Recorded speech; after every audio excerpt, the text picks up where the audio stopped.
Welcome to Reality is Undefeated. I'm at Gatewood. Thank you for tuning in. Just got off of work. And if I take these clothes off, I'm getting in the shower. And if I get in this shower, y'all not getting no video. But I'm obviously extremely satisfied with the election results. It was the avalanche that I hoped for. Kamala lost all 7 battleground states. She didn't outperform Biden in a single state, only outperformed Biden in 58 of the over 3,000 counties in the U.S., right? They lost the Senate. It's looking like the Democrats going to lose the House. We'll see if that happens. But it was a thorough ass whooping.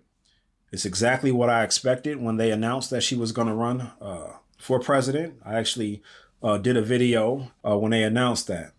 And in my opinion, it's exactly what needed to happen in order for change to come about from this, right? The American people sent a clear message to the Democratic Party that we're not fucking with them as presently constructed. Now, whether or not that's how they interpret it, we'll see. But what it should have told them, first and foremost, is the people are responsible for choosing the candidate that they want to support. Then maybe they'd actually show up to the polls and support them. Another thing it should have told them is that you can't gaslight people into believing that what they're going through isn't as bad as they think. We know what we're going through out here. We know it's inflation and not price gouging. And it should have definitely told them that the next time they need to have a plan on how to remedy these issues. Trump won the election because he spoke directly to the issues that everyday Americans are facing. But although the election went how I wanted to, I'm not in a celebratory mood. At best, it was just a sigh of relief. It's a sigh of relief of knowing that this ridiculous precedent wasn't set of parties circumventing the democratic process and bypassing the primaries. It's a sigh of relief in knowing that most of the people in this country voted on principle and not feelings. See, although I voted for Trump, those of you who've been watching this channel know I'm not a Trump supporter. It was a common sense move to me. But I do, however, hope he does well because everyone depends on it. I also caution everyone to be patient. Like I said in a number of videos ago, Obama left this country in a decent shape in 2017. That's not the shape this country is in right now. It's going to take a minute. Trump's going to actually have to put in some work to turn around this rapidly declining country that we live in today. But the real reason why there isn't much to celebrate from my vantage point is because even with black men and women being as vocal as we have ever been in my lifetime about not giving away the vote, there are still far too many of us that are just giving away our votes. We really had an opportunity to speak with our votes this time around.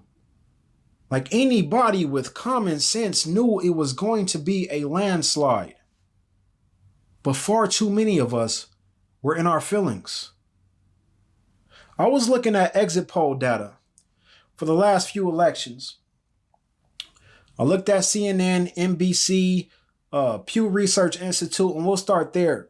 According to Pew Research Institute, 91% of black voters polled said they voted for Hillary Clinton in 2016. 92% said they voted for Joe Biden in 2020. According to NBC, 86% voted for Kamala Harris yesterday. And according to CNN, 85% voted for Kamala Harris yesterday. That is by far the biggest percentage when it comes to racial statistics of who's voting for who. We have the biggest margins. See, America as a whole might have told the Democratic Party that we're not going for it. But Black America said, we rocking all the way with it. I don't know if those amongst us are ignorant or just naive, but I am thankful that there's enough of us that made the change.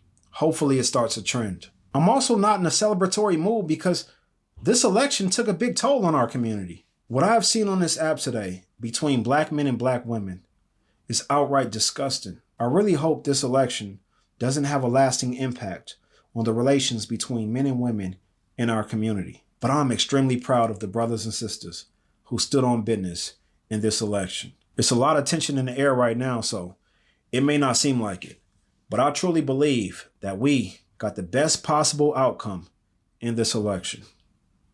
Y'all have a good night, man.